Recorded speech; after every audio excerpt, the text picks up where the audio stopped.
Il y a encore un peu de place en bas, donc il y a une rediffusion vidéo en bas. Donc pour ceux qui n'ont pas de chaise en haut, il y a encore un peu de place en bas.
Alors maintenant, on peut doucement commencer à aller vers ces places. Ceux qui sont jeunes, et il y en a beaucoup de jeunes ici, peuvent aussi venir s'asseoir ici devant, dans le chœur, là également. Donc ceux qui se sentent jeunes peuvent venir s'asseoir là-bas.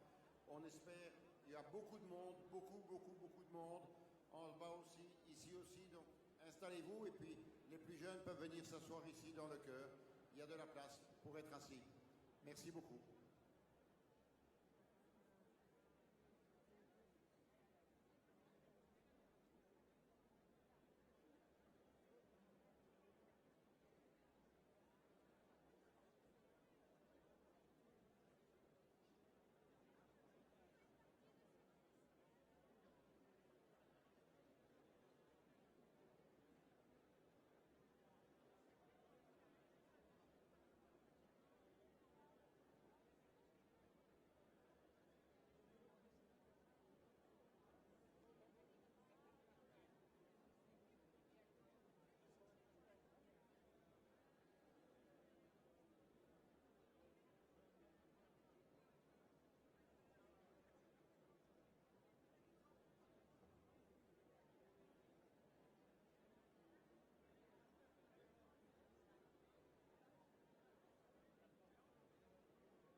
S'il y a des jeunes, il y a encore de la place devant, par terre, pour des jeunes qui veulent rester par terre.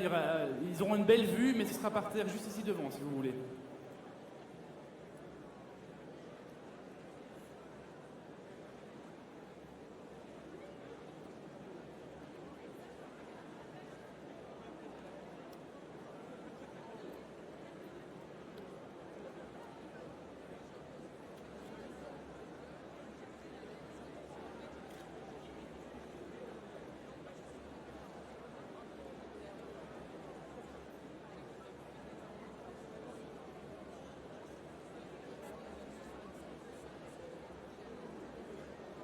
Voilà, on va bientôt commencer la conférence. Est-ce qu'il n'y a pas beaucoup de place? Si, il y a quand même beaucoup de place, mais est-ce qu'on peut inviter les jeunes, ceux qui sont encore jeunes et souples à venir se mettre à asseoir ici pour laisser encore des places dans l'église? S'il y en a qui sont jeunes ici, voilà, on peut gagner quelques places.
Notre Père qui es aux cieux, que ton nom soit sanctifié, que ton règne vienne, que ta volonté soit faite sur la terre comme au ciel.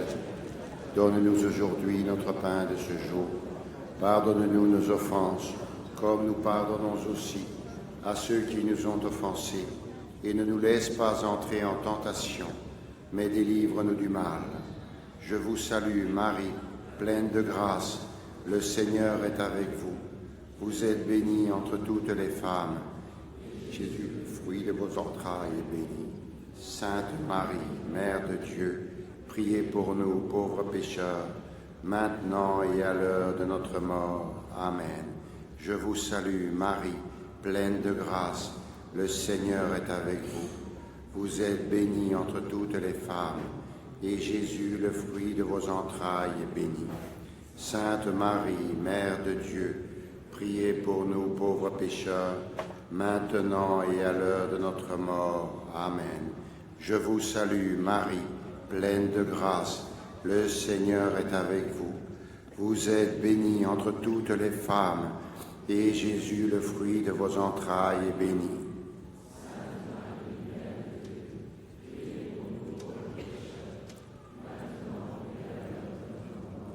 Et gloire soit au Père, au Fils et au Saint-Esprit.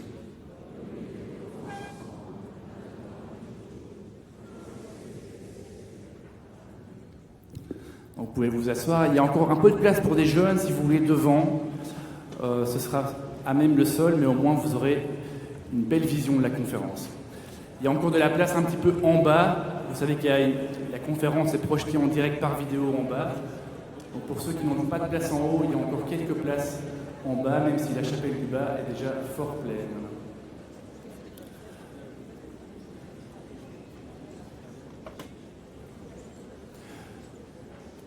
Alors je vais laisser la parole à l'abbé Marot, qui a porté cette conférence et qui est le référent de la paroisse de Stocké.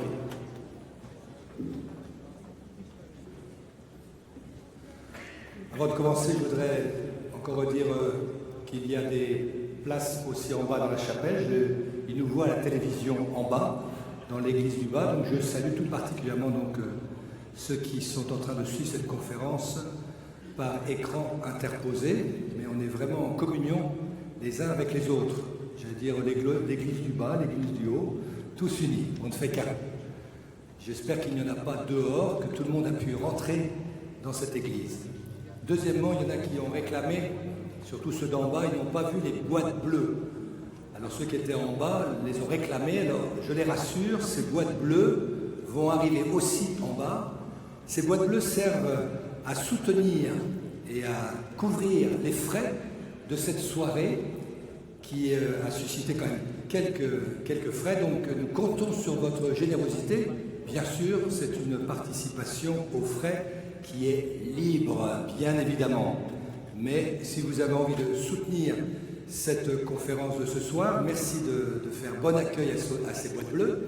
Et puis deuxièmement, ne vous inquiétez pas parce que le surplus de ces boîtes bleues iront pour les œuvres du cardinal Robert Sarra. Donc on espère que nous pourrons aussi lui donner quelque chose pour repartir, et nous savons très bien combien il est généreux et qu'il est attentif aux pauvres dans le monde.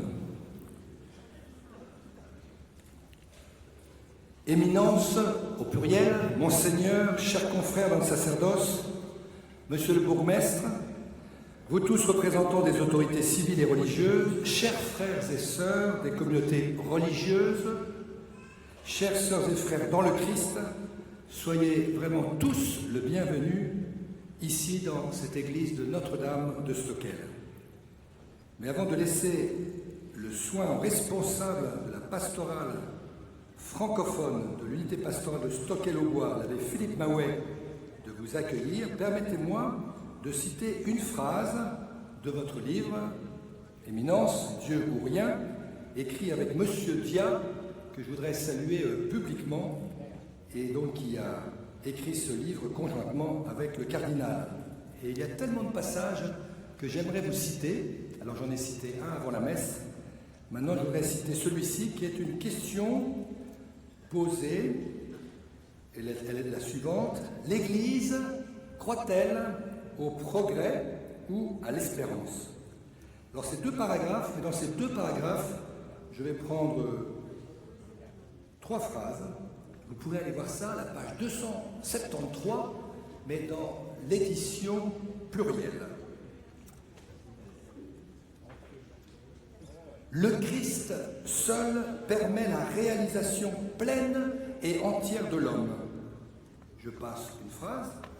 Le vrai progrès porte nos regards, nos efforts et notre espérance vers les choses de l'éternité. Et je passe encore. La richesse peut conduire à la solitude et à la tristesse, alors que le Christ donne toujours la joie. Le progrès sans Dieu est un faux bonheur. Je vous souhaite à tous. Je donne la parole à Philippe Maouet.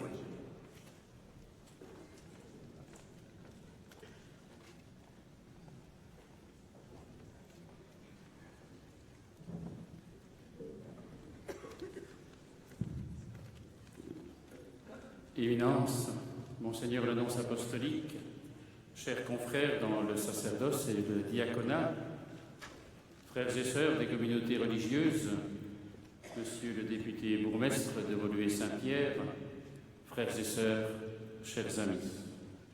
C'est vrai qu'en tant que responsable de la pastorale francophone ici de notre paroisse Notre-Dame de Stockel, je voudrais vous remercier de votre présence. Merci à vous, mes seigneurs les cardinaux Robert Sarra et Joseph de Kessel. Avec vous, nous sommes l'Église rassemblée dans l'unité de notre foi et dans l'accueil de nos différents chemins qui font de nous un peuple de pèlerins sur des routes d'évangile. Merci à vous, Monseigneur le nonce apostolique. Par votre présence, c'est aussi celle de notre cher pape François que nous reconnaissons dans notre assemblée. Il est le pasteur universel, garant de notre unité, qui ne cesse de nous envoyer aux périphéries avec la parole du Christ et l'amour de nos frères et sœurs comme seul bagage. Merci à vous, qui êtes venus de différents horizons, voire même de différents pays. Vous êtes venus comme on vient à une source, capable de nous désaltérer. Chers amis, nous sommes à un carrefour, là où la profonde humanité de chacun rejoint notre quête de Dieu. Ils sont nombreux, les chemins qui nous ont conduits à ce carrefour. Puissions-nous nous y rencontrer ce soir dans l'émerveillement qui dit la fraîcheur et la joie de notre foi, dans la lucidité qui nous fait mesurer combien la mission de l'évangélisation s'inscrit au cœur des réalités de notre temps, et dans l'action de grâce à Dieu qui nous rejoint tous et chacun sur nos chemins d'humanité reconnus comme des chemins d'éternité. Merci aussi, et je veux y insister, à toute l'équipe qui a préparé l'événement depuis de longs mois ici à Notre-Dame de Stockel. Ce fut avec enthousiasme et plein de dévouement. Ce fut, je crois, un temps de joie, d'où les nuits blanches n'ont pas été épargnées. Permettez-moi de terminer en m'adressant à vous, Monseigneur le nonce apostolique. Dans un peu plus d'un mois, nous célébrerons le 5e anniversaire du pontificat de notre cher pape François.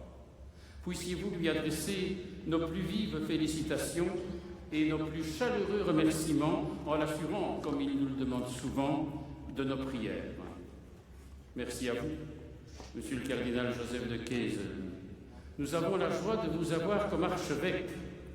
Que Rome ne vous réclame pas trop souvent, car Bruxelles a besoin de vous.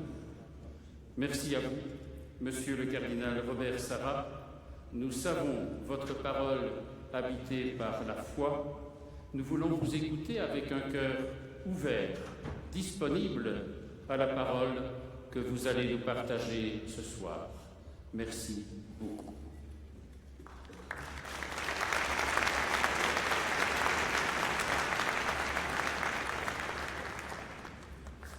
Heureusement, ce soir, le cardinal de Keyser n'était pas à Rome, il était bien à Bruxelles.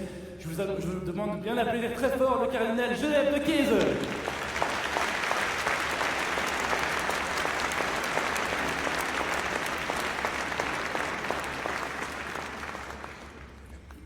Et voilà, le cardinal Sarrat va s'avancer pour nous entretenir de son dernier ouvrage.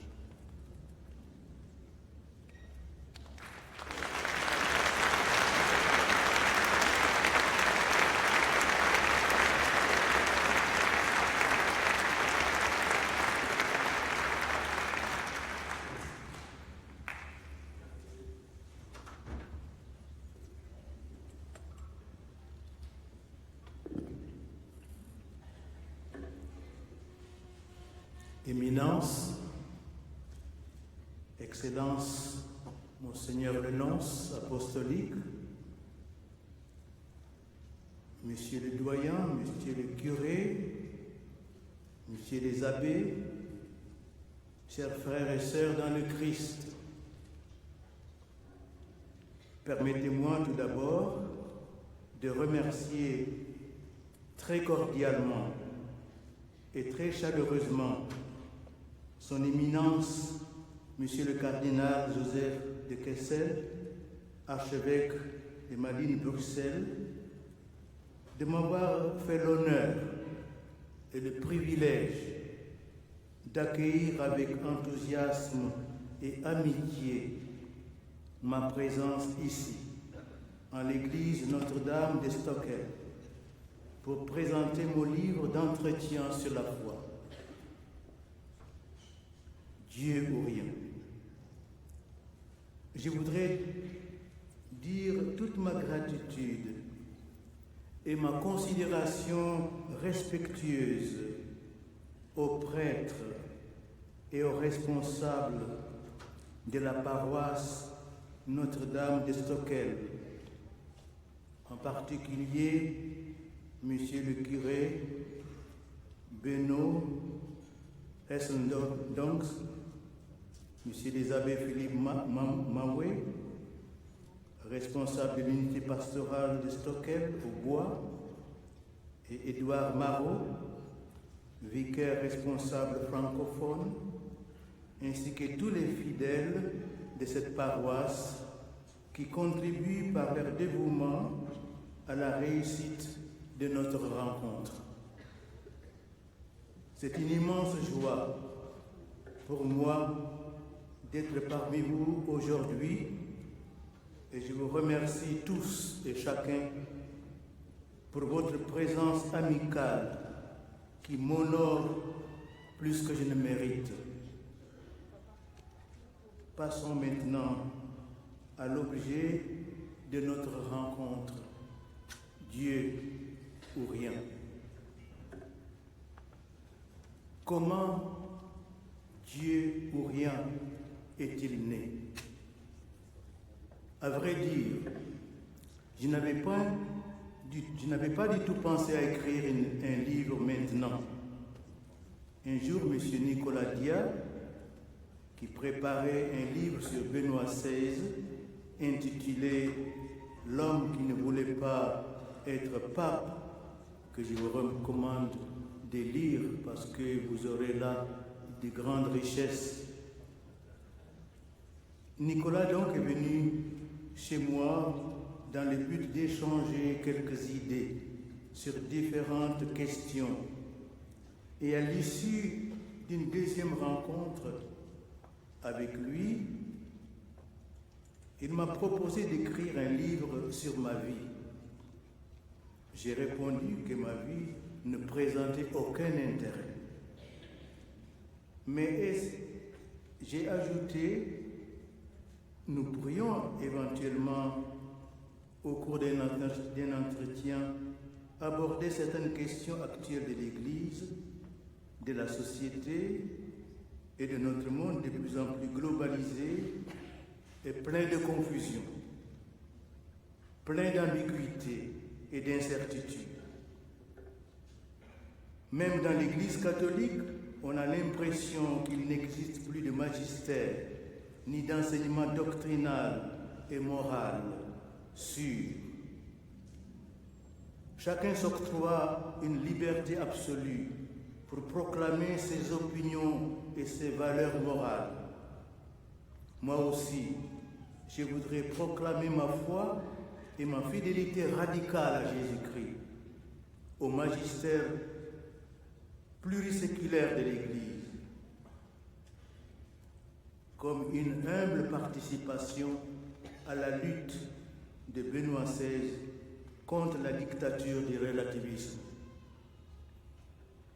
Nous avons donc commencé par les 2 premiers chapitres qui relatent mon expérience personnelle, vécue dans un contexte socio-politique particulièrement difficile, celui de la révolution en Guinée avec Sékou Touré, les rapports extrêmement tendus entre l'Église et l'État guinéen, difficultés et tensions qui ont conduit à l'expulsion du premier archevêque de Conakry, Monseigneur Gérard d'Émilville, en août 1961, à l'arrestation et à l'emprisonnement du deuxième archevêque de Conakry, Monseigneur Raymond Marie Chidimbo, en décembre 1970, à l'expulsion de tous les missionnaires en mai 1967 et les 26 années de dictature et de persécution.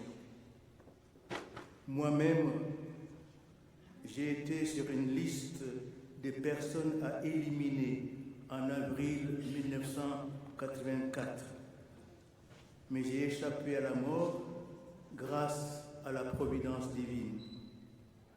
Quand je regarde ma vie, mon cheminement vocationnel tortueux, en effet, j'ai commencé mes études et ma préparation au sacerdoce en Guinée, puis en Côte d'Ivoire, de nouveau en Guinée, puis en France et au Sénégal. J'y vois avec clarté la trace concrète de la providence divine à mon endroit. Après ces 2 premiers chapitres, vous trouverez des réflexions sur les papes depuis Pie XII jusqu'au pape François, sur l'Église, Rome, le monde moderne, l'Afrique, la profonde crise anthropologique et la crise de la foi du monde occidental, l'idéologie du genre, la morale, la vérité, le mal, la prière. Je voudrais surtout vous inviter à vous arrêter sur les chapitres concernant la prière. Parce que nous constatons aujourd'hui une éclipse, une absence de Dieu dans le monde politique, économique, culturel et même dans nos propres vies personnelles. La vraie crise que traverse le monde d'aujourd'hui n'est pas essentiellement une crise économique ou politique, mais une crise de Dieu. Certes, on ne parle aujourd'hui que de la crise économique. Dans l'essor de la puissance économique de l'Europe, après des orientations originelles, plus éthiques et religieuses, l'intérêt économique est devenu déterminant de façon toujours plus exclusive. L'homme d'hier, comme celui d'aujourd'hui, quelle que soit sa race, sa couleur, sa culture, son pays ou son continent, est orienté presque exclusivement vers la possession et l'usage des biens matériels. Et dans le contexte culturel, plus spécifiquement de la société occidentale, il n'est pas exagéré d'affirmer que l'homme travaille, organise et gère les rapports humains, politiques, économiques et commerciaux, provoque des guerres, produit des armes de destruction massive, envahit et conquiert des pays uniquement ou presque pour amasser et accumuler des richesses matérielles et asseoir son autorité et son hégémonie. Avec la belle et noble raison d'installer de force et partout la démocratie et d'apporter la paix et la liberté, l'Europe et les États-Unis ont créé le chaos dans beaucoup de pays, surtout au Moyen-Orient et en Afrique. Mon jugement peut paraître inexact ou exagéré, mais nous ne pouvons pas nier la réalité aujourd'hui. Regardez l'Irak, la Libye, la Syrie, l'Afghanistan. Il y a quelques jours, M. Macron, le président Macron reconnaissait l'erreur grave qu'on a commise en détruisant la Libye. L'Europe traverse depuis plus d'un siècle une crise de civilisation sans précédent. Cette crise n'est donc pas récente, mais elle ne cesse de s'approfondir, de s'aggraver et de démolir toute référence à Dieu. La culture occidentale, surtout, s'est progressivement organisée comme si Dieu n'existait pas, disait le pape Saint Jean-Paul II.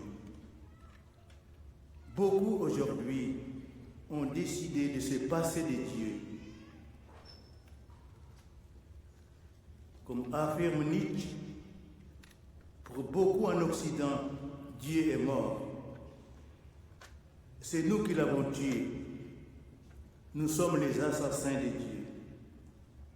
Et nos églises sont les caveaux et les tombeaux de Dieu. Un nombre important de fidèles ne fréquentent plus les églises pour éviter d'y sentir la putréfaction de Dieu. Mais ce faisant, l'homme ne sait plus ni qui il est, ni où il va. Il y a comme un retour au paganisme et à l'idolâtrie. La science, la technologie, l'argent, le pouvoir, la liberté à outrance, les plaisirs illimités sont aujourd'hui nos dieux. Je pense que ce que nous vivons aujourd'hui, surtout en Occident, mais pas seulement en Occident, vient du fait que nous avons abandonné Dieu pour donner de l'importance à des riens. Certes, l'économie, la politique, la science, la technologie et les gigantesques et prodigieux progrès sur le plan de la santé et des communications sociales ne sont pas des riens. Ce sont des acquis colossaux pour le bien-être de l'humanité. Mais par rapport à Dieu, ce sont véritablement des riens. En Dieu, nous avons la vie, le mouvement et l'être. En lui, tout subsiste.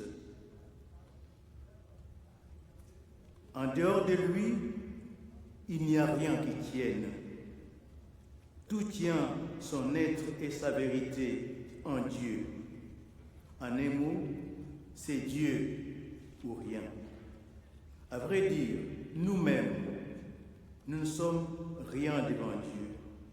Et pourtant, nous sommes éminemment précieux à ses yeux.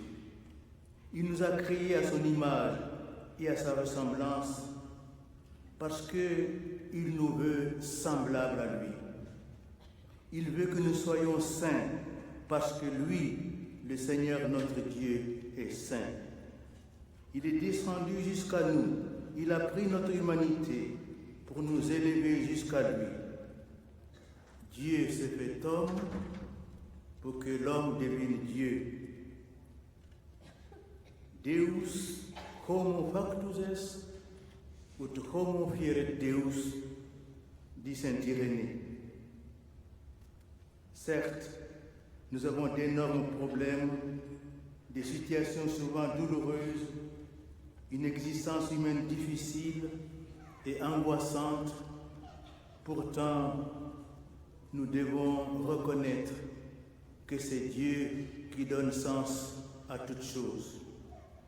Nos soucis, nos problèmes, nos souffrances existent et nous préoccupent. Mais nous savons que tout se résout en lui. Nous savons que c'est Dieu ou rien. Et nous le savons comme une évidence qui s'impose non de l'extérieur, mais à l'intérieur de l'âme. Car l'amour s'impose non par la violence, mais en séduisant le cœur par une lumière intérieure. Par Dieu ou rien, je voudrais parvenir à replacer Dieu au centre de nos pensées, au centre de notre agir, au centre de notre vie, à la seule place qu'il doit occuper, afin que notre cheminement de chrétien puisse graviter autour de ce roc qu'est Dieu et de cette ferme assurance de notre foi chrétienne, vivifiée et renforcée par la prière. Sans la louange, sans une intense vie de prière, sans adoration et donc sans Dieu, il n'y a que guerre, division et égarement. Sans Dieu, au cœur de l'homme, il n'y a que dispute, mensonge, violence, haine, destruction humaine et déchirement, comme nous le voyons aujourd'hui. Je voudrais illustrer ce que je viens de dire par un récit emprunté à la légende dorée des saints musulmans. Moi-même, je vis dans un contexte où il y a 73% des musulmans. Et il y a une influence mutuelle entre chrétiens et musulmans parce que nous nous soutenons dans la recherche de Dieu et dans une vie de prière constante. Nous savons par expérience « qu'avoir un voisin peu sympathique et méchant peut rendre pénible notre existence. Mais cette difficulté, ces désagréments ne peuvent durer que quelques années, 15 à 20 ans, ou au maximum 50 ans, puis la mort nous en sépare. Mais si nous devons vivre pour l'éternité avec un voisin désagréable, il vaut mieux le connaître dès cette terre pour nous y préparer. Voici donc cette légende. Abd al-Wahid ibn Zaïd voulait savoir qui serait son voisin au ciel. On lui répondit, ô Abd al-Wahid ibn Zaïd, tu auras pour voisine Maïmouna, la noire. Où est-elle donc cette Maïmouna, demande Abd al-Wahid ibn Zaïd. Elle est chez les Banu Untel à Koufa. Abd al-Wahid ibn Zaïd s'est rendu à Koufa et s'est renseignant sur Maïmouna. C'était, lui dit-on, une folle qui fait paître des moutons du côté du cimetière. Abd al-Wahid ibn Zaïd s'est rendu au cimetière et trouva Maïmouna en train de prier. Les moutons de Maïmouna paissaient tranquillement tout seuls. Et cela était d'autant plus étonnant et merveilleux qu'ils étaient mélangés à des loups. Et les loups ne mangeaient pas les moutons, et les moutons n'avaient pas peur des loups. Après qu'elle ait fini de prier, Abd al-Wahid ibn Zaïd demanda à Maïmouna, comment se fait-il que les loups fassent si bon ménage avec des moutons? Et Maïmouna de répondre, j'ai amélioré mes rapports avec Dieu et Dieu a amélioré les rapports entre les loups et les moutons. Les seuls moyens humains, les seules négociations politiques ou diplomatiques sont impuissants à opérer l'unité, à établir la paix entre les hommes. Parce qu'il y a un virus de désunion qui habite à l'intérieur du cœur humain depuis le péché originel. L'unité des enfants de Dieu est une œuvre que seul Jésus-Christ peut réaliser par l'Esprit Saint, car le Christ est notre paix. Mais sans la prière, l'Esprit Saint bute à notre âme contre une porte close. Faisons donc une plus grande place à Dieu, à la prière et à l'adoration dans notre vie. Alors chacun pourra dire un jour, j'ai amélioré mes rapports avec Dieu et Dieu a amélioré et pacifié les rapports des hommes et des peuples entre eux.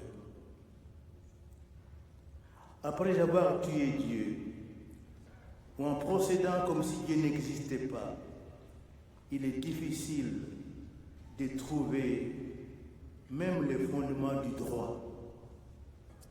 Déjà Pie XII, en 1939, dénonçait cette méconnaissance et ce refus de Dieu comme fondement de la loi.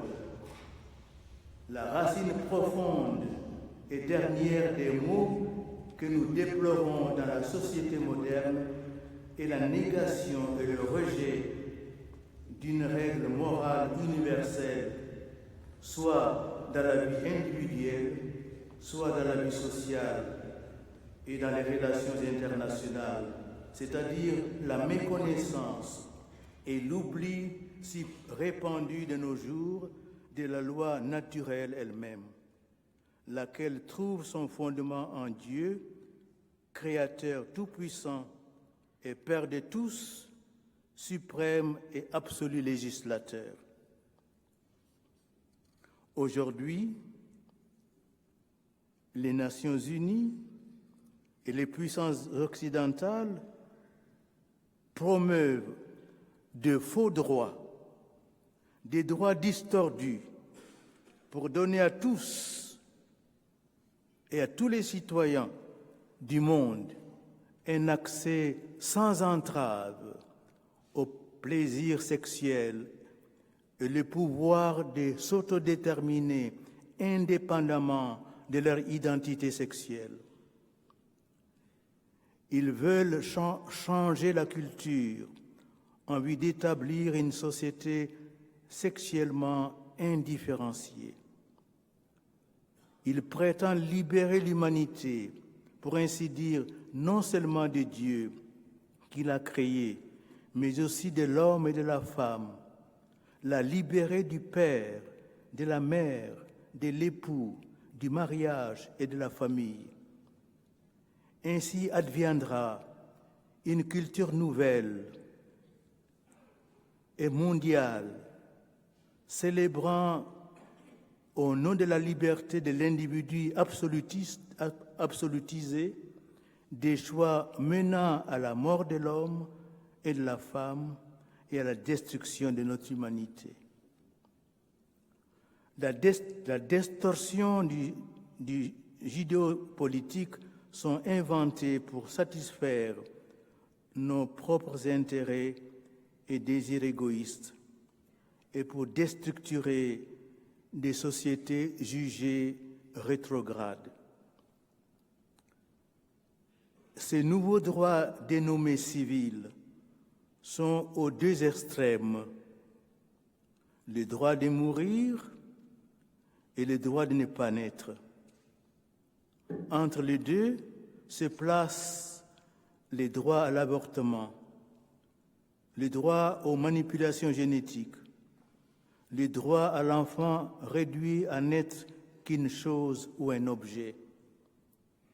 Mais il y a aussi le droit à l'insulte et à la profanation des religions. En regardant et en analysant notre monde et sa volonté d'émancipation et d'autonomie par rapport à Dieu, nous constatons bien qu'au nom d'une perversion de la liberté désormais déboussolée, nous sommes confrontés à une tentative sans précédent dans l'histoire de l'humanité, celle de détruire l'humanité elle-même, de détruire la capacité que l'homme a naturellement, la capacité d'aimer, et de priver ainsi l'humanité d'une source irremplaçable de lumière, de force et d'amour, c'est-à-dire Dieu. Ce qui ruine l'homme, c'est sa rupture et la destruction de ses rapports personnels avec Dieu. Ce qui nuit au vrai bonheur de l'homme, c'est la confusion et le déséquilibre des esprits, c'est l'esclavage de l'argent, c'est l'exploitation à des fins commerciales et égoïstes du rêve secret que l'homme porte dans son cœur. C'est la méconnaissance de la vraie valeur de l'homme. C'est l'oubli des finalités essentielles de la société. Ce qui fait que nous n'avons même plus le temps ni de vivre, ni d'aimer. Nous avons tué Dieu et sommes en train de détruire l'homme. Cette destruction aboutit finalement au refus de prendre connaissance du plan de Dieu sur l'homme. La destruction du corps de l'homme par la destruction irréversible de son intégrité génétique. C'est le plus grand drame de l'histoire de l'humanité. Nous sommes arrivés à l'apogée de la rébellion de l'Occident contre Dieu et contre la personne humaine. Jamais la révolte contre Dieu n'a connu une telle expansion horizontale à travers le monde. La crise spirituelle de l'Europe engendre nécessairement une crise profonde et une force de destruction anthropologique dont l'humanité pourrait ne pas se relever. La destruction systématique de la famille est promue au nom des valeurs démocratiques détournées de leur sens originel. Sous couvert de lutte contre la discrimination, certains veulent effacer la différence des sexes au sein du mariage et promouvoir des modèles familiaux dans lesquels l'amour conjugal et la transmission de la vie deviennent des éléments dissociables. Mais l'analyse limpide et les avertissements vigoureux du pape Benoît XVI nous rappellent que l'identité européenne se manifeste dans le mariage et la famille. Et l'Europe ne serait plus l'Europe si la famille, cette cellule fondamentale de l'organisme social, disparaissait et se voyait totalement transformée. Nous sommes tous malheureusement témoins aujourd'hui d'une agression violente et d'une menace de démolition du mariage et de la famille.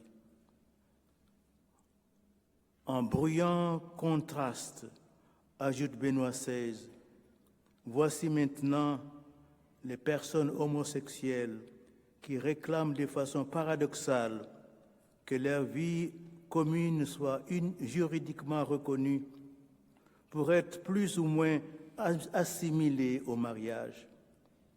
Cette tendance nous fait sortir de l'histoire morale de l'humanité dans son ensemble, où en dépit de toutes les variétés de formes juridiques matrimoniales, le mariage était cependant toujours considéré, conformément à son essence, comme la communion particulière d'un homme et d'une femme, s'ouvrant aux enfants et constituant ainsi la famille. Il ne s'agit donc pas ici de discrimination. Il s'agit de savoir ce qu'est la personne humaine en tant que femme et homme et comment leur vie commune peut recevoir une forme juridique.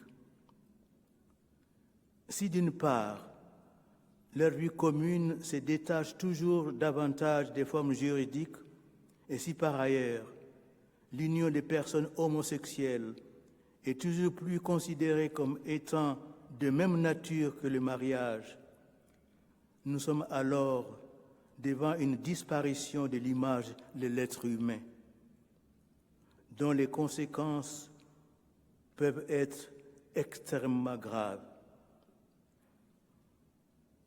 Au nom d'une volonté de déconstruire tout et animé d'une véritable haine de la nature humaine, on prétend construire la masculinité et la féminité afin de pouvoir, dans le monde entier, une indifférenciation des sexes. Les grandes victimes de cette politique nihiliste sont tout d'abord les femmes, détournées de leur vocation à la maternité, et les enfants tués avant d'avoir vu la lumière du jour. Il n'y a pas longtemps, Hillary Clinton a demandé à l'ONU que le droit à l'avortement soit proclamé à l'échelle universelle.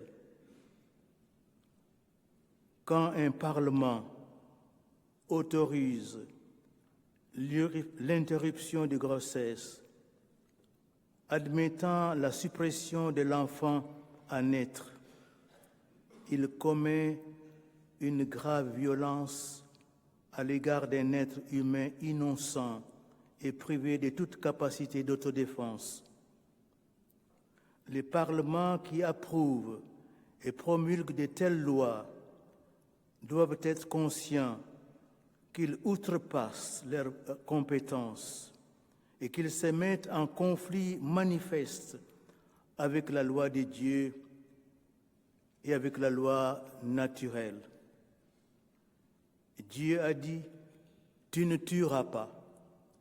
Et cette loi est absolue. Vous voyez la perversion qui guette le droit.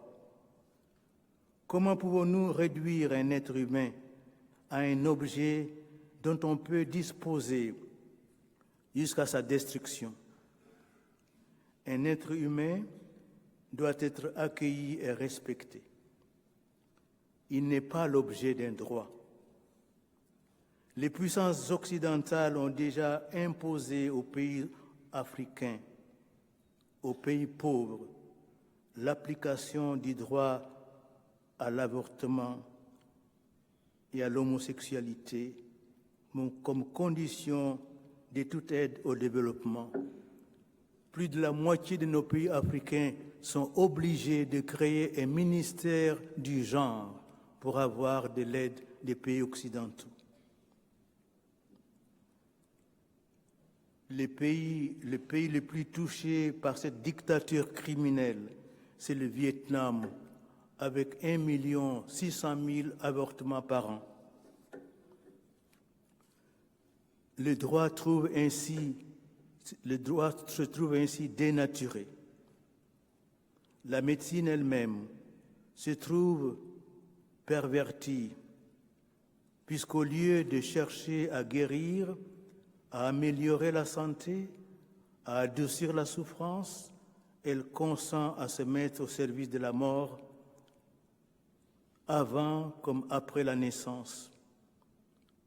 En Belgique, chez vous, lors du débat sur l'euthanasie des enfants en 2014, on a légiféré. La loi est passée sans problème.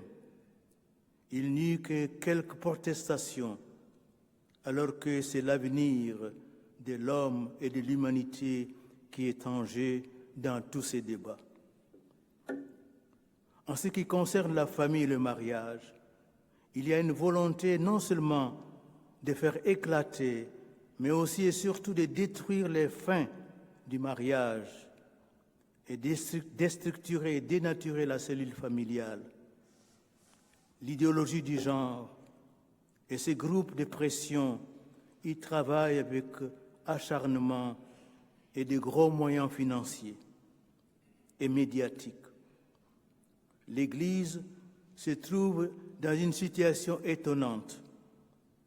Des hauts prélats, issus surtout des nations opulentes, s'emploient à apporter des modifications à la morale chrétienne concernant le respect absolu de la vie, dès sa conception jusqu'à la mort naturelle, les divorcés remariés et d'autres situations familiales problématiques.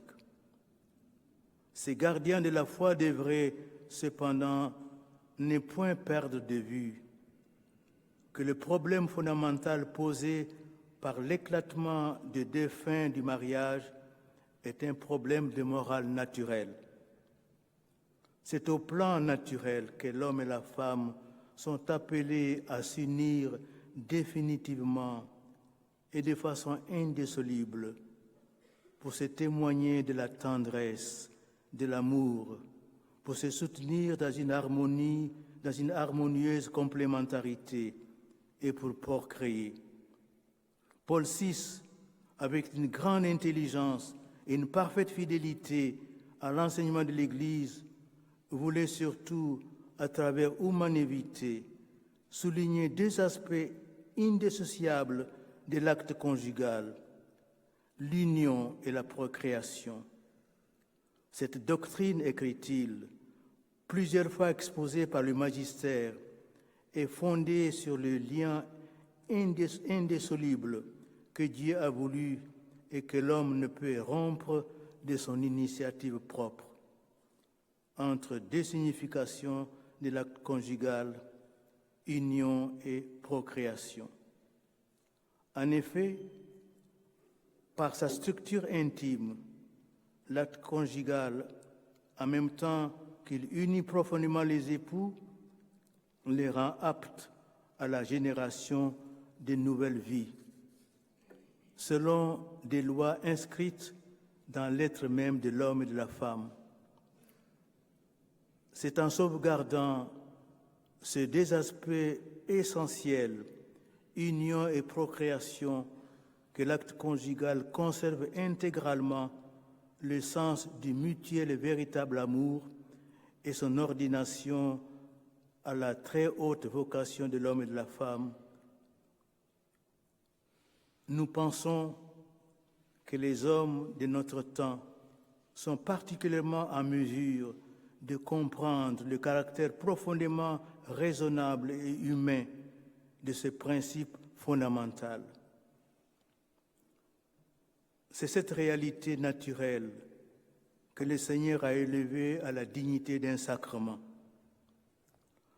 Face aux puissances qui ébranlent actuellement la famille, l'Église devrait se découvrir la vocation d'être la seule instance qui soit en mesure de sauver la sexualité humaine et l'institution naturelle du mariage et de la famille. Il ne s'agit pas seulement de sauver la morale chrétienne, il faut sauver et protéger la morale naturelle, il faut sauver et protéger l'humanité. Prélats catholiques et laïcs chrétiens devraient se souder et refuser de contribuer à la destruction de la morale naturelle. Les grandes dérives ont surgi lorsque certains prélats ou intellectuels catholiques ont commencé à écrire ou à dire « feu vert pour l'avortement »,« feu vert pour l'euthanasie ». Or, à partir du moment où des catholiques abandonnent l'enseignement de Jésus et le magistère de l'Église, ils contribuent à la destruction de l'institution naturelle du mariage et de la famille. C'est toute la communauté humaine qui se trouve fissurée par cette nouvelle trahison des clercs. Mais je vais poser une question clé. Le magistère de l'Église est-il compétent pour vérifier la morale naturelle? Vous-même, vous pouvez répondre que l'Église a été la seule institution compétente de par la mission reçue par Dieu. Il faudrait que l'Église en revienne à humanité de Paul VI, ainsi qu'aux enseignements de Jean-Paul II et de Benoît XVI sur ces questions vitales pour l'humanité. Le pape François lui-même reste dans le sillage de ses prédécesseurs chaque fois qu'il souligne la coïncidence entre l'évangile de l'amour et l'évangile de la joie. Il faudra affermir avec force et sans aucune ambiguïté le poids magistériel de tout cet enseignement et mettre en relief sa cohérence et protéger ce trésor contre les prédateurs de ce monde sans Dieu. Dieu ou rien aborde toutes ces questions avec précision, avec clarté, avec fermeté, une fermeté qu'exige notre fidélité radicale à l'Évangile et au magistère de l'Église dans un langage serein et respectueux des personnes. J'ai été profondément touché par la lettre que le pape Benoît XVI m'a adressée pour me dire « J'ai lu Dieu ou rien avec un grand profit spirituel, grande joie et gratitude. Je vous remercie d'avoir eu le courage d'aborder avec clarté l'idéologie du genre. Le pape François également, et après avoir lu Dieu ou rien, m'a dit « Merci pour ce courage. Votre livre m'a profondément touché. »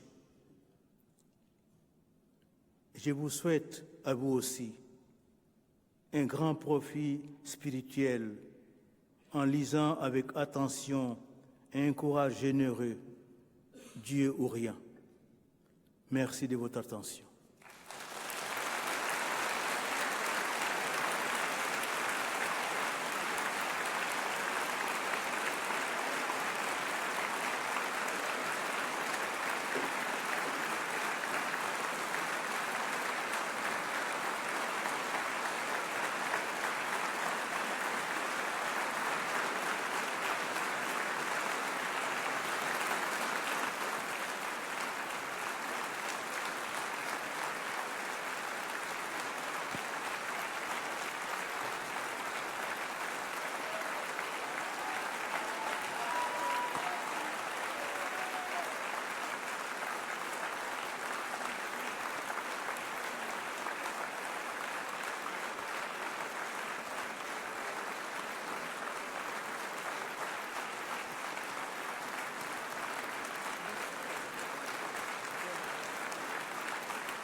Tout à l'heure, je voudrais vous remercier pour votre patience et votre indulgence. Je serai disponible à l'une ou l'autre question que vous désiriez poser, si nous avons le temps. Mais tout d'abord, je vous remercie infiniment de votre présence. Merci également de votre attention. Ma parole est souvent abrupte, souvent difficile, radicale, mais tous ceux qui ont fait l'expérience de porter l'Évangile dans la souffrance ont souvent une parole radicale.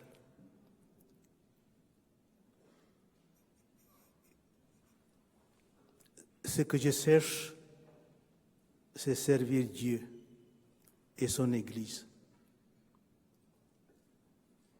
Je n'ai aucun intérêt personnel. C'est par gratitude. Je suis d'un petit village de Guinée, d'une petite famille de 3 personnes, papa, maman et moi. Je suis le seul enfant.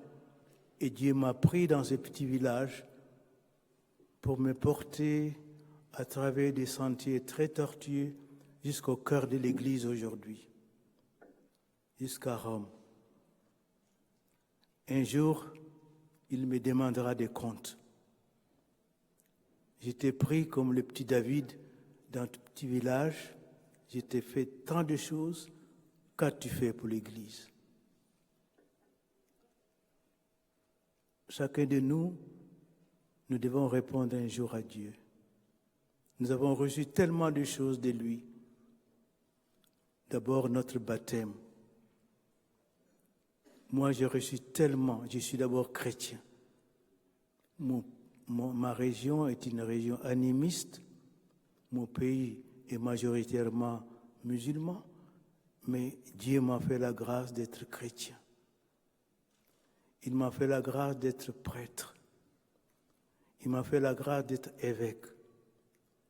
Il m'a fait la grâce d'être maintenant auprès du Saint-Père. J'aurai des comptes à rendre. Et vous aussi, si vous cachez votre foi. Ne vous laissez pas noyer dans ce monde d'aujourd'hui. Vous êtes du monde, mais vous êtes dans le monde, vous n'êtes pas du monde. C'est Jésus qui le dit. Nous devons aimer passionnément notre monde. Nous ne devons pas juger notre monde, mais nous devons le porter vers Dieu.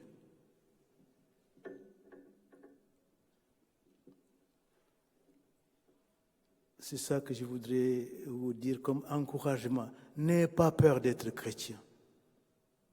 N'ayez pas peur de l'Évangile. N'ayez pas honte de l'Évangile. C'est dur l'Évangile.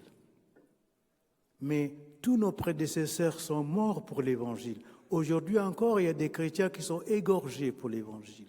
En Afrique, au Moyen-Orient, en Asie.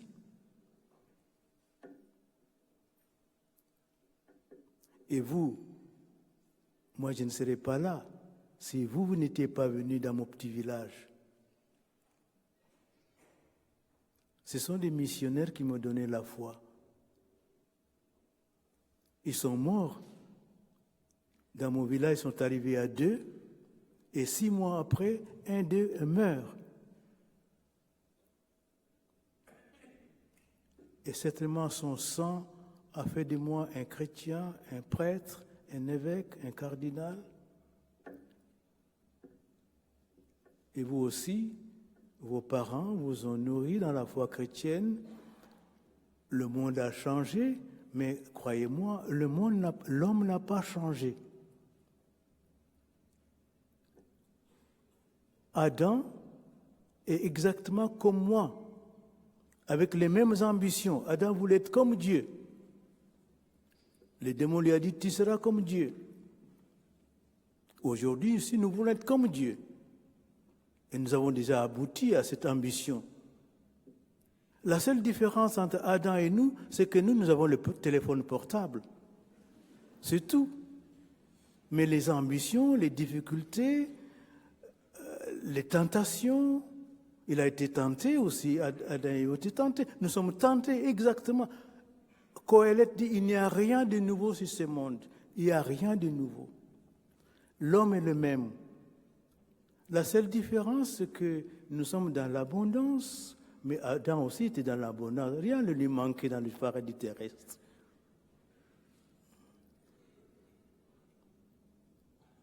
Soyons courageux.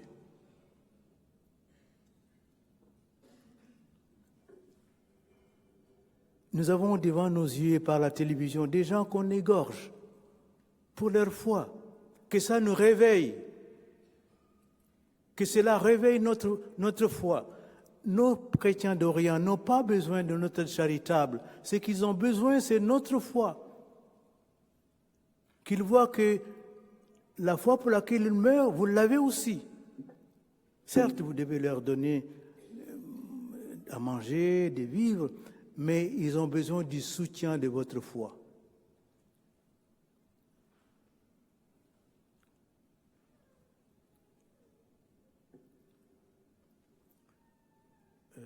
Excusez-moi d'abuser de votre patience, mais si vous avez une question, je vais bien répondre.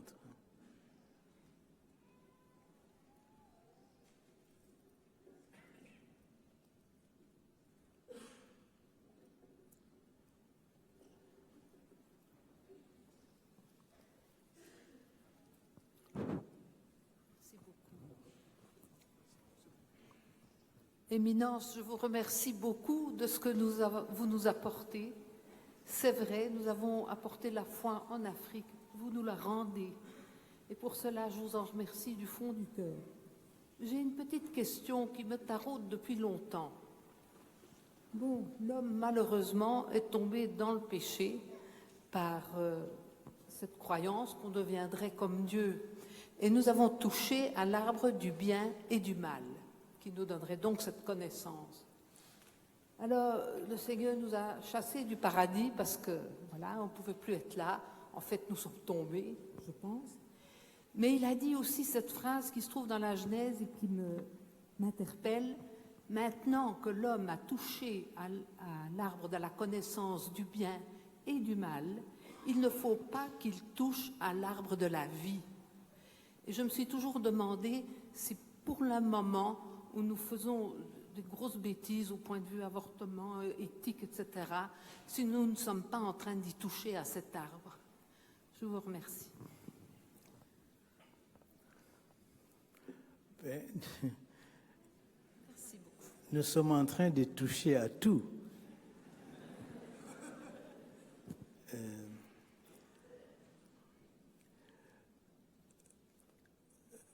Tout à l'heure, je vous disais que Nietzsche a dit que nous avons tué Dieu. Nous voulons le supprimer. Nous n'avons pas besoin de lui. C'est une réalité. Beaucoup de personnes n'ont pas besoin de Dieu. Quelques-uns aussi disent, moi, je veux bien Dieu, mais je ne veux pas l'Église. Je veux bien le Christ, mais pas l'Église. Mais il n'y a pas d'Église sans le Christ. Il n'y a pas de Christ sans l'Église. Il y a comme une inséparabilité entre l'Église et le Christ. L'Église est le corps du Christ. Et respecter l'Église et son enseignement, c'est respecter le Christ. Oui. Nous touchons également à la vie. La vie ne nous appartient pas, c'est un don que nous avons reçu de Dieu. C'est le don le plus précieux, le trésor le plus grand, la vie. Et nous, aujourd'hui, nous décidons qui doit mourir, mais de quel droit? Qui nous a donné ce pouvoir de décider que quelqu'un doit mourir, un enfant qui doit naître n'est pas désirable, il faut qu'il meure, ou un vieillard, il n'est plus utile, il est fatigué, il doit partir. Il y a beaucoup de choses que nous avons touchées. Nous pouvons également décider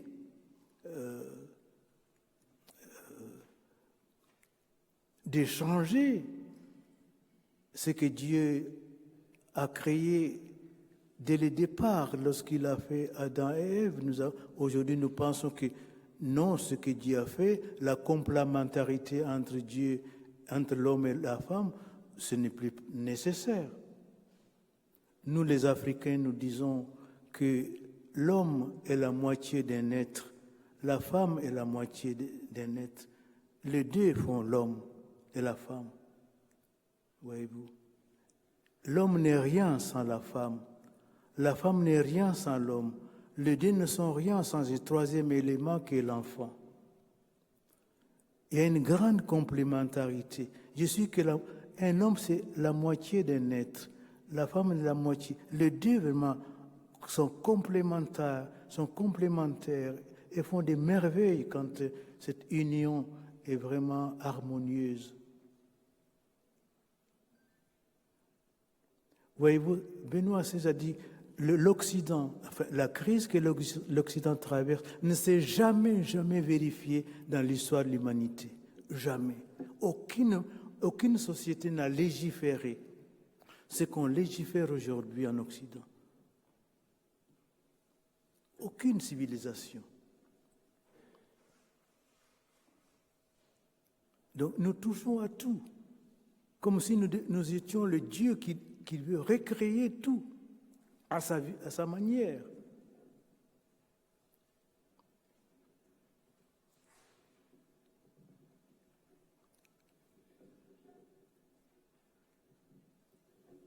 Excusez-moi, j'ai une autre question. Oui, vous nous dites que pour l'instant, la situation n'est pas idéale en Europe. Voilà, nous, en tant que jeunes, a priori, moi, je suis d'accord avec ce que vous dites.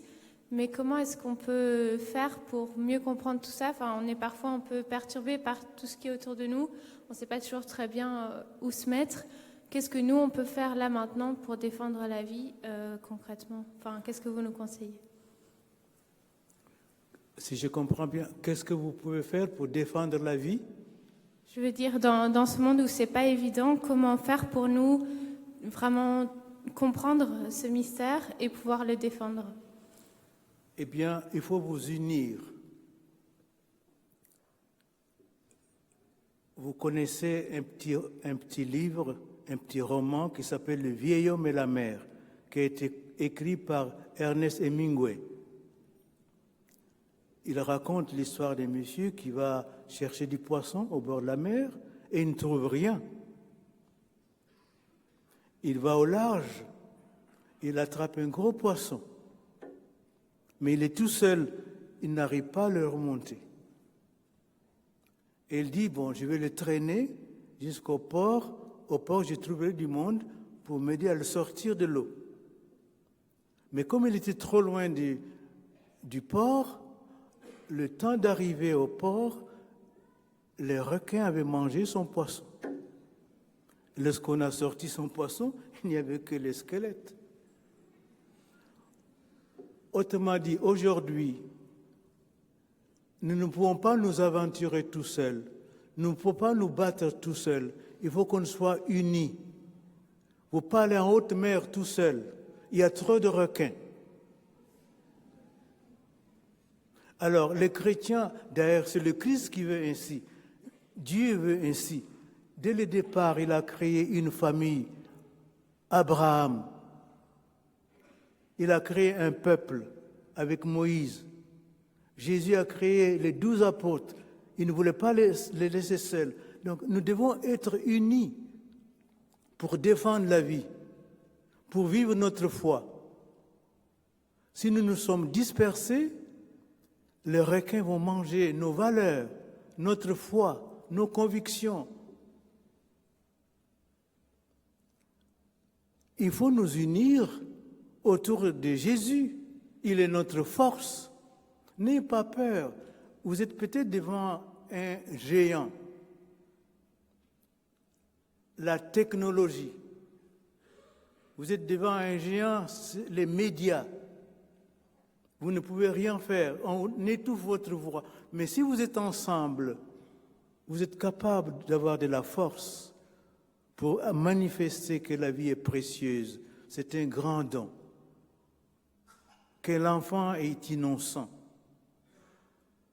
Qu'il faut l'aimer. Que c'est un grand trésor.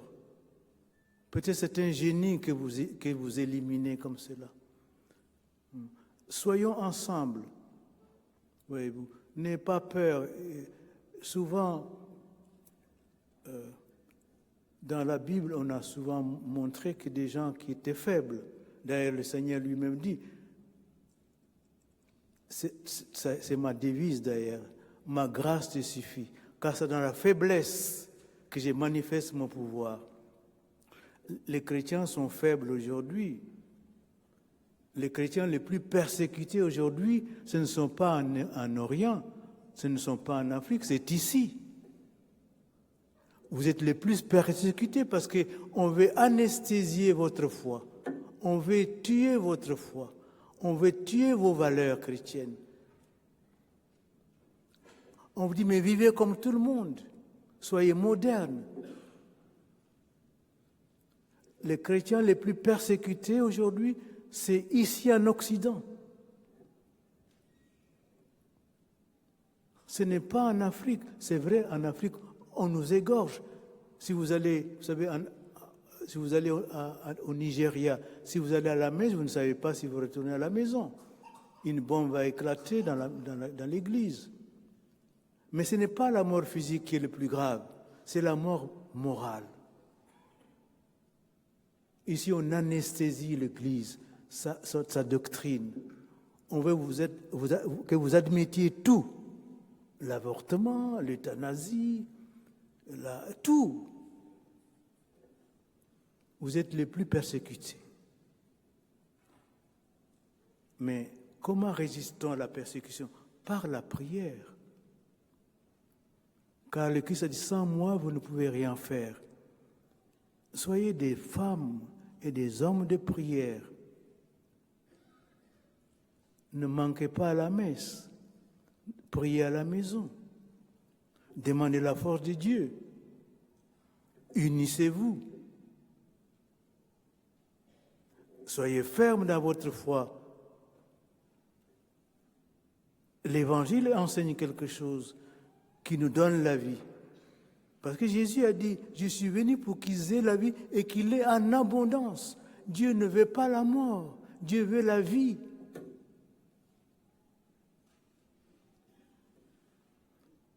Je ne sais pas si je réponds, mais mettez-vous ensemble et défendez votre foi. Oui. Éminence, je vous remercie de votre conférence. Vous avez bien répondu à une interrogation que j'avais entre Dieu ou rien. C'est le relativisme. Et donc, je suis très content de vous avoir écouté. J'ai une observation. Il existe en Occident une génération qui est ouverte à la spiritualisation et qui est là. Ce sont les jeunes de 15 ans. Les jeunes de 15 ans ne veulent pas, comme leurs aînés, rentrer dans la compétition, faire du consumérisme. Ils sont pour l'écologie, une économie verte, une spiritualité, c'est la naissance de la spiritualisation, et une solidarité. Mais ma question est celle-ci. Avec cette montée de spiritualisation, je vous conseille d'écrire un nouveau livre. Et cette fois-ci, ce serait Dieu ou le néant. Parce que si on rentre dans la spiritualisation, il est clair que le néant, c'est l'absence de Dieu. Et je suis convaincu, comme la théorie du Tzutsum et des kabbalistes, que Dieu ne pouvait pas créer notre univers dans le rien, mais il pouvait le créer dans le néant, à condition qu'il se retire en lui, vu que Dieu est tout. Je vous remercie, Monseigneur. J'ai pas compris le titre du livre.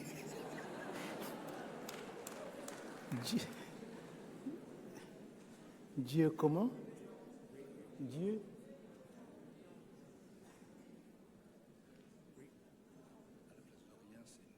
Néant. Ah, néant, d'accord. D'accord. Voilà. Nous devons tous prier. Et c'est ce que vous nous avez dit, Monsieur le Cardinal, que la prière, c'est ça qui est important.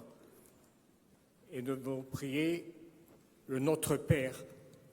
Jésus a toujours prié son Père, Dieu plutôt qu'il appelait son Père. Mais dans le monde, nous vivons actuellement en interreligieux. Et je connais personnellement beaucoup de gens qui sont musulmans et qui prient d'une façon formidable le seul Dieu qui existe. Voilà, je vous laisse, c'est ma réflexion. Oui, personnellement, je peux vous dire que quand je venais de terminer mes études en Bible, je suis rentré chez moi comme curé. Et ce qui m'a frappé chez les musulmans, quand les muezzins, à 4 heures du matin, hurlaient « Allah Akbar ». Moi, je me disais dans mon lit, mais toi, tu dors encore? Toi qui crois au vrai Dieu, tu es couché encore? Lève-toi. Les musulmans m'encourageaient à la fidélité à la prière, à la persévérance dans la prière. Et lorsqu'ils voyagent, quand l'heure arrive, ils s'arrêtent pour prier. Il y a des très bons musulmans qui nous rappellent la priorité des dieux. Et aujourd'hui aussi, regardez le pape Benoît. Il a renoncé à la papauté. C'était pénible pour beaucoup d'entre nous parce qu'on n'avait jamais vu cela. Mais il est en train d'écrire une encyclique aujourd'hui. Il est en train de nous enseigner par sa vie que la prière et Dieu doivent être une priorité pour nous.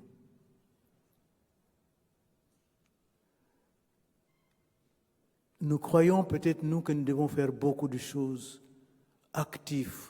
C'est certes nécessaire.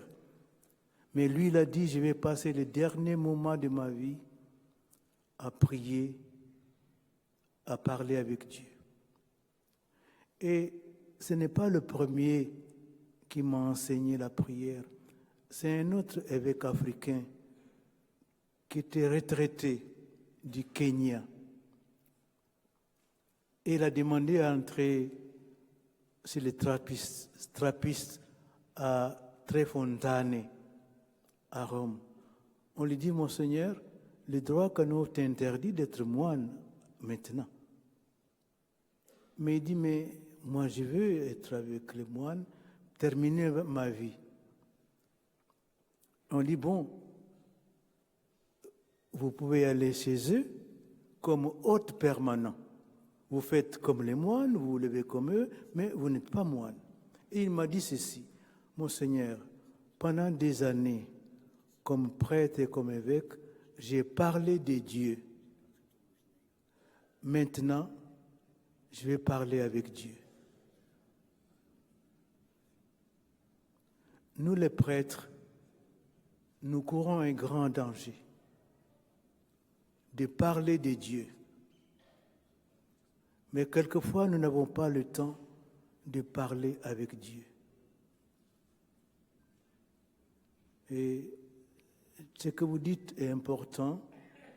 Donnez la priorité à Dieu et à la prière.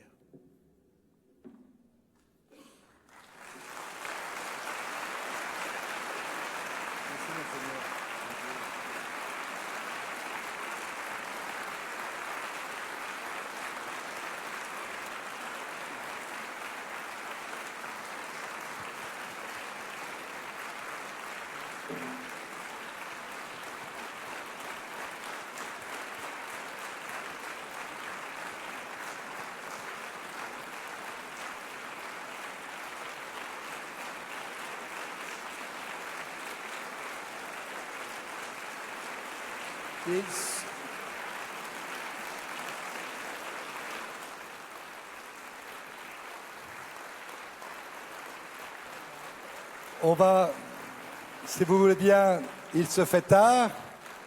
Je vois bien que nous sommes très très heureux d'avoir accueilli son éminence le cardinal Robert Sarrat, très heureux aussi d'avoir accueilli son éminence Joseph de Kessel et le nonce.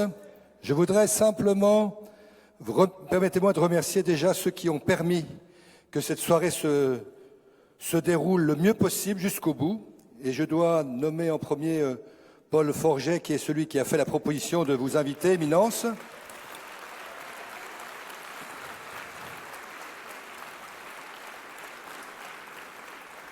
Alors je vais faire, vous savez, comme au théâtre ce soir, il va y avoir plusieurs personnes que je voudrais remercier. Et à la fin, nous avons un petit cadeau à vous faire, éminence Joseph de Kessel, ainsi que Robert Sarrat. Donc, une petite patience pour qu'on vous offre ce cadeau. Je demanderai à Étienne ou à Louis de vous le faire. Je voudrais remercier particulièrement aussi cordialement Étienne et Claire Dujardin, ainsi que Louis et Vinciane Pirnet, qui ont porté cet événement dans les aspects tout à fait pratiques, mais aussi dans la communication. Soutenu par un fort soutien du secrétariat paroissial, en particulier Sandra de Boelli, et la très disponible Anne-Marie Hardif, qui est toujours très très présente. Ils ont connu beaucoup de longues soirées et de courtes nuits pour préparer cet événement. Je veux remercier très chaleureusement à les assurants de ma prière spéciale et à leurs intentions les plus chères, plus d'une centaine de bénévoles qui n'ont pas ménagé leur peine pour que tout se passe dans la paix et la concorde. Je me dois de nommer quelques-uns d'entre eux en sachant que c'est un exercice difficile, mais juste pour savoir reconnaître le travail qui a été entièrement fait bénévolement dans le but, pour tous, je le crois, d'être gratuit pour la gloire de Dieu et le service de nos frères. Derrière chacun de ces noms que je vais donner, d'autres se cachent, que je ne peux point nommer car je ne les connais pas. Mais ceux-là sont très importants. Alors, aux caisses bleues auxquelles vous allez faire un bon accueil, pour couvrir les frais de la soirée et les œuvres du cardinal Robert Sarrat, Sophie de Beauregard. La logistique, Oscar de Chatsène et son équipe avec Raphaël Moreau, Michel Dufour, Jonathan Parion, Jean-Benoît Ponteville. La chorale avec Gwenaël Laurent et sa chorale des jeunes soutenue par la chorale des jeunes Scola Laetitia. Secrétariat de l'événement, Christine de Wassège et Delphine Gilles. Les sandwichs, Ah, ça c'est un miracle. Gabriel Mac et ses 25 bénévoles. Les réseaux sociaux avec Aymar de Touzalin et Marie-Hélène Leblanc. Reportage photo Henri Vaninis et Ignace de Haute-Sigy. Merci aux distributeurs de sandwich, aussi à Laurent et Emmanuel pour le bar qui a été monté en bas, puis à Hervé qui était là aussi, et bien d'autres services comme le transport, les services paroissiaux de chaque dimanche et de la semaine qui se sont mobilisés pour cet événement exceptionnel. Alors, mes amis, Monsieur le cardinal Robert Sarrat reste disponible pour la dédicace des livres que vous lirez avec profit, j'en suis sûr. Au fond de l'église aussi se trouvent des tracts sur une table. Excusez-moi, on a interdit toute distribution pour pas qu'on soit inondé de tracts, mais comme, je dirais, référent de Notre-Dame de Stockel, du 5 au 11 mars, il y aura une retraite ici, ou plutôt un parcours spirituel qui sera donné par l'abbé Pierre d'Escouvemont, en plein cœur du Carême. Ceux qui sont intéressés peuvent trouver des dépliants qui ne vous seront pas distribués.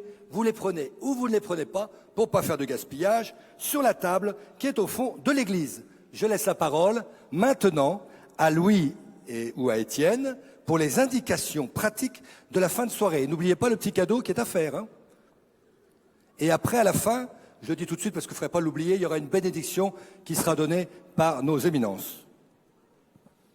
Voilà, alors, outre les caisses bleues, on a aussi besoin de bras pour remettre l'église dans sa position habituelle. Donc, si on est 50, ça ira très vite. Si on est 5, on risque de passer une partie de la nuit. Merci beaucoup. Et puis, voilà, c'était une magnifique soirée. Nous remercions Son Excellence, ses éminences et tous ceux qui sont venus ce soir. Voilà. Il y a un petit cadeau, c'est de la part de certains jeunes, enfin de plusieurs jeunes de Bruxelles, et c'est voilà, c'est des spécialités belges en fait.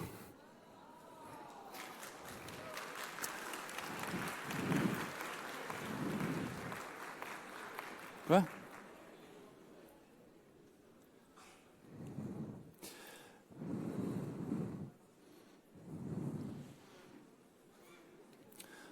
Donc, comme tout le monde ne voit pas, il y a un géant spéculoos de 85 cm pour le cardinal Sarrat, pour sa valise.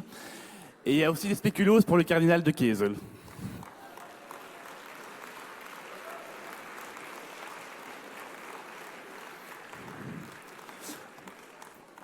Alors, la meilleure façon de remercier tout le monde pour la belle soirée, c'est de nous aider vraiment à plier les chaises et à les déplacer.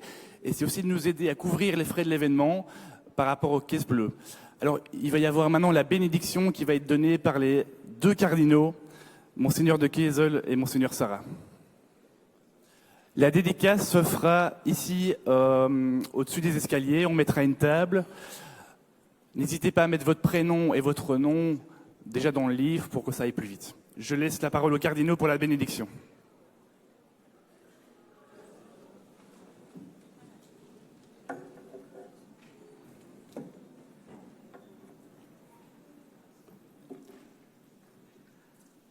Au nom du Père et du Fils et du Saint-Esprit, nous allons remercier le Seigneur pour ce soir, cette rencontre, remercier Notre-Dame au cœur d'or qui protège ce pays. Nous allons dire merci au Seigneur pour tout ce qu'il a fait pour nous aujourd'hui et lui confier la nuit.